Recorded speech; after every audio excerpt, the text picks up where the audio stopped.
Muy buenas, bendecidas y lluviosas noches, señores. Bienvenidos, bendito Señor. Te agradecemos porque tú has determinado estos tiempos, Señor, porque sabemos que tu misericordia es para todos. Si algunos se quejan del agua, señores, porque no comprenden que tú no las das y no las regalas para el mantenimiento de los alimentos que produce el campo. Gracias, bendito Señor, te amamos porque tú eres bueno y siempre estás proveyéndonos de todo lo necesario para nuestra diaria subsistencia, porque esa es tu promesa, Señor, que ninguno de tus hijos padecerá hambre.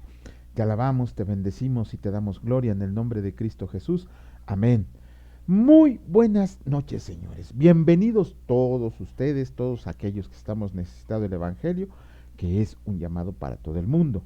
Vamos a ver qué dice nuestro hermano Raimundo acerca del versículo del día de hoy, que fue del Evangelio de Mateo capítulo 5, versículo 5, y escrito está: Bienaventurados los mansos, porque ellos recibirán la tierra por heredad.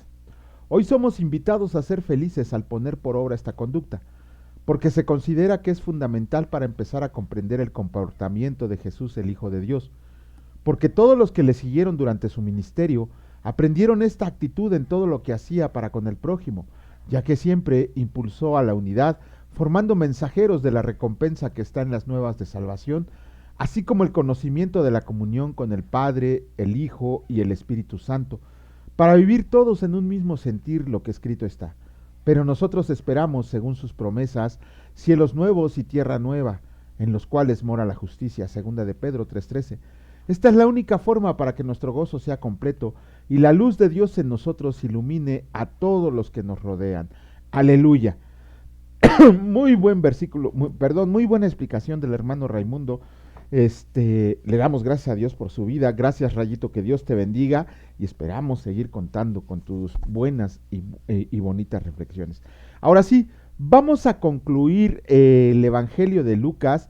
Vamos a leer terminar de leer el capítulo 24 y el Señor dice así: Jesús se aparece a sus discípulos. Mientras ellos aún hablaban de estas cosas, Jesús se puso en medio de ellos y les dijo: paz a ustedes. Entonces, espantados y atemorizados, pensaban que veían espíritu. Pero él les dijo: ¿por qué están turbados y vienen a su corazón estos pensamientos? Miren mis manos y mis pies, que yo mismo soy.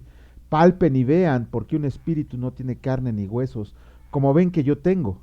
Y diciendo esto, les mostró las manos y los pies, y cómo todavía ellos de gozo no lo creían. Y estaban maravillados. Les dijo: ¿tienen aquí algo de comer? Entonces le dieron parte de un pez asado y un panal de miel, y él lo tomó y comió delante de ellos, y les dijo: estas son las palabras que les hablé estando aún con ustedes, que era necesario que se cumpliera todo lo que está escrito de mí en la ley de Moisés, en los profetas y en los salmos. Entonces les abrió el entendimiento para que comprendieran las escrituras, y les dijo: así está escrito, y así fue necesario que el Cristo padeciera y resucitara de los muertos al tercer día, y que se predicara en su nombre el arrepentimiento y el perdón de pecados en todas las naciones, comenzando desde Jerusalén. Y ustedes son testigos de estas cosas. He aquí, yo enviaré la promesa de mi Padre sobre ustedes, pero quédense ustedes en la ciudad de Jerusalén hasta que sean investidos de poder desde lo alto. La ascensión. Y les sacó fuera hasta Betania, y alzando sus manos los bendijo. Y aconteció que bendiciéndolos se separó de ellos, y fue llevado arriba al cielo. Ellos, después de haberle adorado, volvieron a Jerusalén con gran gozo, y estaban siempre en el templo, alabando y bendiciendo a Dios. Amén. Bueno, terminamos el capítulo 24 y terminamos el Evangelio de Lucas ya, con estos últimos versículos terminamos. Pero aquí hay otra vez, ¿por qué el Señor nos recalca? Ayer leíamos en el camino de Maús que el Señor les abrió el entendimiento a los caminantes de Maús para que comprendieran quién es Cristo, para que lo vieran.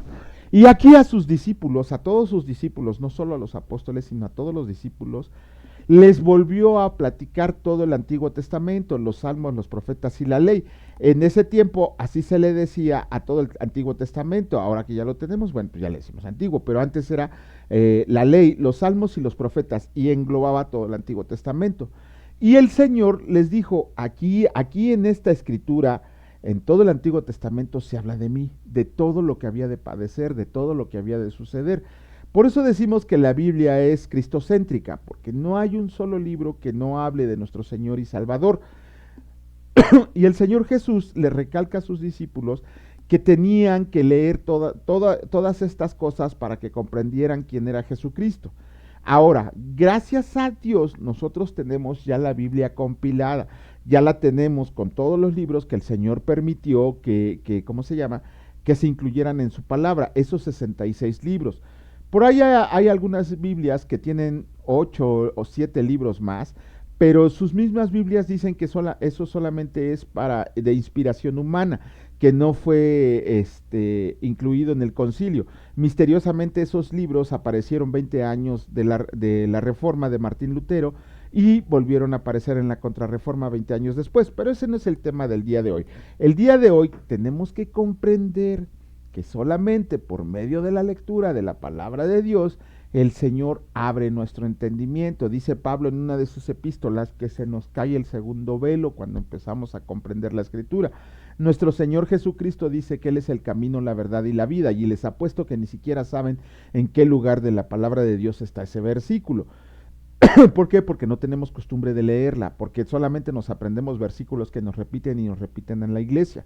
Si nosotros queremos que el Señor nos abra el entendimiento para comprender su voluntad, para comprender su propósito y para comprender lo que escrito está, no hay otra manera. No va a venir Jesucristo a sentarse con nosotros a leernos la palabra de Dios, porque esa es nuestra obligación, leer la palabra de Dios diariamente, no nada más los domingos, no nada más los sábados, no nada más los viernes. Diariamente tenemos que estar en comunión con el Señor por medio de la lectura de su palabra, además de la oración. Siempre, siempre es imprescindible. Si leemos otras cosas que el reglamento de no sé qué, que el reglamento de nuestro trabajo, que la ley de no sé qué, no sé por qué no leemos el libro que debería de ser nuestra cabecera, el libro que debería regir nuestra vida. Ahí andamos diciendo que nuestra Biblia es la máxima autoridad, pero ni siquiera la hojeamos, ni siquiera la abrimos para ver qué es lo que dice. Tenemos que leerla diariamente, diariamente. ¿Para qué? Porque el Señor mismo lo dice, y aparte nos dice, para abrir nuestro entendimiento. Si no, no va a haber de otra. Podrán decir que cuando recibamos el Espíritu Santo nos abre el entendimiento, pero yo le he preguntado a muchos cristianos cuándo recibieron al Espíritu Santo y no lo saben contestar. Entonces tenemos que leer la palabra para que veamos y comprendamos todo lo que el Señor nos quiere decir. Vamos a tener un determinado tiempo aquí, el tiempo que el Señor disponga, pero además vamos a tener una eternidad para comprender quién es el Señor. Bueno, vamos a comenzar con un nuevo libro el día de hoy del Antiguo Testamento. Vamos a empezar el libro de Nehemías. Si nosotros queremos ser un buen líder, queremos aprender las actitudes verdaderas de un líder y de un líder rudo, un líder dispuesto, un líder apasionado, un líder que hace, lo que promete a pesar de las circunstancias. Entonces tenemos que leer a Nehemías. Él nos va a dar, es un libro que se escribió más o menos en el 436, más o menos antes de Cristo, y sin embargo sus enseñanzas siguen siendo más que útiles para enseñarnos a ser varones del reino, pero además de ser varones del reino, enseñarnos a ser líderes. Se supone que nosotros vamos a juzgar a los ángeles, se supone que nosotros vamos a gobernar naciones, pero si nunca leímos la palabra de Dios y no sabemos cómo se debe gobernar, cómo se debe liderar, entonces, ¿cómo lo vamos a hacer? Uno de los mejores libros para aprender a ser así, pero un líder bueno, no un líder timorato, no un líder tímido, no un líder ahí nada más que dice que es líder y nadie lo obedece, no, un líder hecho y derecho. Tenemos que leer Nehemías para comprenderlo. Así que vamos a empezar con la lectura del libro de Nehemías. Comenzamos con el capítulo número 1 y el Señor dice así: oración de Nehemías sobre Jerusalén. Palabras de Nehemías, hijo de Acalías. Aconteció en el mes de Quisleu, en el año 20, estando yo en Susa, capital del reino, que vino Anani, uno de mis hermanos, con algunos varones de Judá, y les pregunté por los judíos que habían escapado, que habían quedado de la cautividad, y por Jerusalén, y me dijeron: el remanente, los que quedaron de la cautividad allá en la provincia, están en gran mal y afrenta, y el muro de Jerusalén derribado y sus puertas quemadas a fuego. Cuando oí estas palabras me senté y lloré, e hizo duelo por algunos días, y ayuné y lloré delante del Dios de los cielos, y dije: te ruego, oh Señor Dios de los cielos, fuerte, grande y temible, que guarda el pacto y la misericordia a los que le aman y guardan sus mandamientos, esté ahora atento a tu oído y abiertos tus ojos para oír la oración de tu siervo, que hago ahora delante de ti día y noche por los hijos de Israel tus siervos, y confieso los pecados de los hijos de Israel que hemos cometido contra ti. Sí, yo y la casa de mi padre hemos pecado. En extremo nos hemos corrompido contra ti y no hemos guardado los mandamientos, estatutos y preceptos que diste a Moisés tu siervo. Acuérdate ahora de la palabra que diste a Moisés tu siervo, diciendo: si ustedes pecan, yo los dispersaré por los pueblos, pero si se vuelven a mí y guardan mis mandamientos y los ponen por obra, aunque su dispersión fuera hasta el extremo de los cielos, de ahí los recogeré y los traeré al lugar que escogí para hacer habitar ahí mi nombre. Ellos pues son tus siervos y tu pueblo, los cuales redimiste con tu gran poder y con tu mano poderosa. Te ruego, oh Señor, que esté ahora atento tu oído a la oración de tu siervo y a la oración de tus siervos, quienes desean reverenciar tu nombre. Concede ahora buen éxito a tu siervo y dale gracia delante de aquel varón, porque yo servía de copero al rey. Capítulo 2 del libro de Nehemías, escrito está: Artajerjes envía a Nehemías a Jerusalén. Y sucedió en el mes de Nisán, en el año 20 del rey Artajerjes, que estando ya el vino delante de él, tomé el vino y lo serví al rey. Y como yo no había estado antes triste en su presencia, me dijo el rey: ¿por qué está triste tu rostro? Pues no estás enfermo. No es esto sino quebranto de corazón. Entonces temí en gran manera y dije al rey: para siempre viva el rey. ¿Cómo no estará triste mi rostro cuando la ciudad, casa de los sepulcros de mis padres, está desierta y sus puertas consumidas por el fuego? Me dijo el rey: ¿qué cosa pides? Entonces oré al Dios de los cielos y dije al rey: si le place al rey y tu siervo ha hallado gracia delante de ti, envíame a Judá, a la ciudad de los sepulcros de mis padres, y la reedificaré. Entonces el rey me dijo, y la reina estaba sentada junto a él: ¿cuánto durará tu viaje y cuándo volverás? Y agradó al rey enviarme después de que yo le señalé tiempo. Además dije al rey: si le place al rey que se me den cartas para los gobernadores del otro lado del río, para que me franqueen el paso hasta que llegue a Judá, y carta para Asaf, guarda del bosque del rey, para que me dé madera para enmaderar las puertas del palacio de la casa, y para el muro de la ciudad y la casa en que yo estaré. Y me lo concedió el rey según la benéfica mano de mi Dios sobre mí. Vine luego a los gobernadores del otro lado del río y les di las cartas del rey, y el rey envió conmigo capitanes del ejército y gente de a caballo. Pero oyéndolo Sanbalat Horonita y Tobías el siervo amonita, les disgustó en extremo que viniera alguno para procurar el bien de los hijos de Israel. Nehemías anima al pueblo a reedificar los muros. Llegué pues a Jerusalén y después de estar ahí 3 días, me levanté de noche yo y unos pocos varones conmigo, y no declaré a hombre alguno lo que Dios había puesto en mi corazón que hiciera en Jerusalén, ni había cabalgadura conmigo, excepto la única en que yo cabalgaba. Y salí de noche por la puerta del valle hacia la fuente del dragón a la puerta del muladar, y observé los muros de Jerusalén que están derribados, y sus puertas que estaban consumidas por el fuego.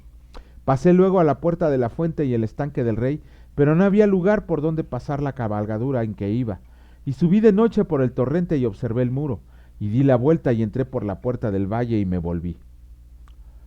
Y no sabían los oficiales a dónde yo había ido, ni a qué había hecho, ni hasta entonces lo había declarado yo a los judíos y sacerdotes, ni a los nobles y oficiales, ni a los demás que hacían la obra. Les dije pues: ustedes ven el mal en que estamos, que Jerusalén está desierta y sus puertas consumidas por el fuego. Vengan y edifiquemos el muro de Jerusalén y no estemos más en oprobio. Entonces les declaré cómo la mano de mi Dios había sido buena sobre mí, y asimismo las palabras que el rey me había dicho, y dijeron: levantémonos y edifiquémonos. Así esforzaron sus manos para bien, pero cuando lo oyeron Sanbalat Horonita, Tobías el siervo amonita y Gesem el árabe, hicieron escarnio de nosotros y nos despreciaron diciendo: ¿qué es esto que hacen ustedes? ¿Se rebelan contra el rey? Y en respuesta les dije: el Dios de los cielos, Él nos prosperará, y nosotros sus siervos nos levantaremos y edificaremos, porque ustedes no tienen parte ni derecho ni memoria en Jerusalén. Capítulo 3 del libro de Nehemías. El Señor dice así: reparto del trabajo de reedificación. Entonces se levantó el sumo sacerdote Eliasib con sus hermanos los sacerdotes y edificaron la puerta de las ovejas. Ellos arreglaron y levantaron sus puertas hasta la torre de Amea y edificaron hasta la torre de Hananeel. Junto a ella edificaron los varones de Jericó y luego edificó Zacur, hijo de Imri. Los hijos de Sená edificaron la puerta del pescado. Ellos la enmaderaron y levantaron sus puertas con sus cerraduras y sus cerrojos. Junto a ellos restauró Meremot, hijo de Urías, hijo de Cos, y al lado de ellos restauró Mesulam, hijo de Berequías, hijo de Mesesabeel. Junto a ellos restauró Sadoc, hijo de Baana, e, e inmediato ellos restauraron los tecoitas, pero sus grandes no se presentaron para ayudar a la obra de su señor. La puerta vieja fue restaurada por Joiada, hijo de Pasea, y Mesulam, hijo de Besodías. Ellos la enmaderaron y levantaron sus puertas con sus cerraduras y cerrojos. Junto a ellos restauró Melatías Gabaonita y Jadón Meronotita, varones de Gabaón y de Mizpa que estaban bajo el dominio del gobernador del otro lado del río. Junto a ellos restauró Uziel, hijo de Araía, de los plateros, junto al cual restauró también Ananías, hijo de un perfumero. Así dejaron reparada Jerusalén hasta el muro ancho. Junto a ellos restauró también Refaías, hijo de Ur, gobernador de la mitad de la región de Jerusalén. Asimismo restauró junto a ellos y frente a su casa Jedaías, hijo de Arumaf, y junto a él restauró a Atus, hijo de Asabanías. Malquías, hijo de Arim, y Asub, hijo de Paat Moab, restauraron otro tramo y la torre de los hornos. Junto a ellos restauró Salum, hijo de Aloés, gobernador de la mitad de la región de Jerusalén, él con sus hijos. La puerta del valle la restauró Anún con los moradores de Sanoa. Ellos la reedificaron y levantaron sus puertas con sus cerraduras y sus cerrojos, y 1000 codos del muro hasta la puerta del muladar. Reedificó la puerta del muladar Malquías, hijo de Recab, gobernador de la provincia de Betaquerem. Él la reedificó y levantó sus puertas, sus cerraduras y sus cerrojos. Salum, hijo de Colose, gobernador de la región de Mizpa, restauró la puerta de la fuente. Él la reedificó, le enmaderó y levantó sus puertas, sus cerraduras y sus cerrojos, y el muro del estanque de Siloé hacia el huerto del rey y hasta las gradas que desciendan a la ciudad de David.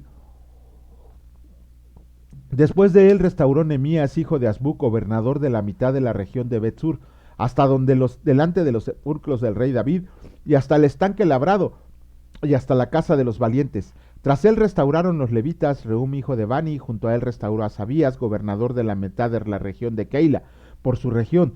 Después de él restauraron sus hermanos, Babai, hijo de Nadad, gobernador de la mitad de la región de Keila. Junto a él restauró Eser, hijo de Jesúa, gobernador de Mizpa, otro tramo frente a la subida de la armería de la esquina. Después de él, Baruch, hijo de Sabai, con todo fervor, restauró otro tramo desde la esquina hasta la puerta de la casa de Eliasib, sumo sacerdote. Tras él restauró Meremot, hijo de Urías, hijo de Cos, otro tramo, desde la entrada de la casa de Eliasib hasta el extremo de la casa de Eliasib. Después de él restauraron los sacerdotes, los varones de la llanura. Después de ellos restauraron Benjamín y Asub frente a su casa, y después de esta restauró a Azarías, hijo de Maasías, hijo de Ananías, cerca de su casa.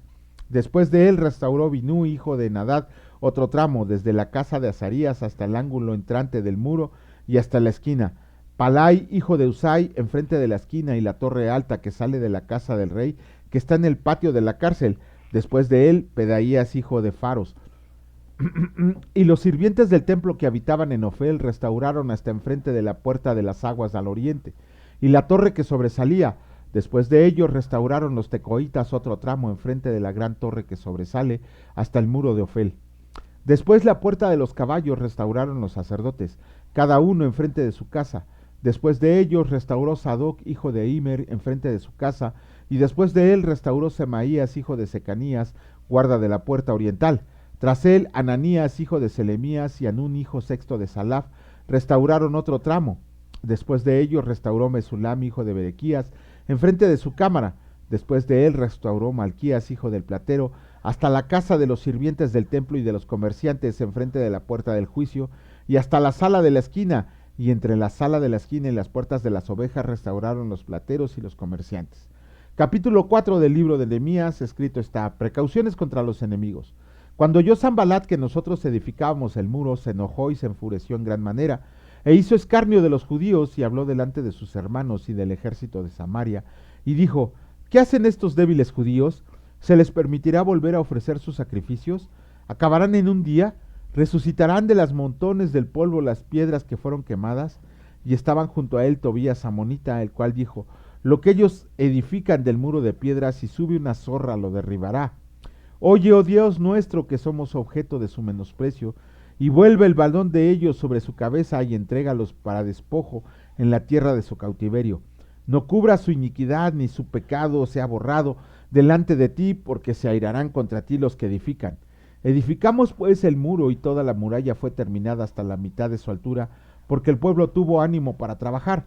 Pero aconteció que oyendo Sanbalat y Tobías y los árabes, los amonitas y los de Asdod, que los muros de Jerusalén eran reparados, porque ya los portillos comenzaban a ser cerrados, encolerizaron muchos y conspiraron todos a una para venir a atacar a Jerusalén y hacerle daño.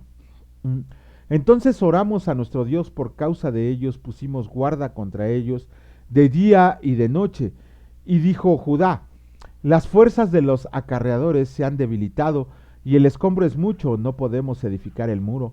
Y nuestros enemigos dijeron: no sepan ni vean hasta que entremos en medio de ellos y los matemos y hagamos cesar la obra. Pero sucedió que cuando venían los judíos que habitaban entre ellos, nos decían hasta 10 veces: de todos los lugares de donde volvieran, ellos caerán sobre ustedes.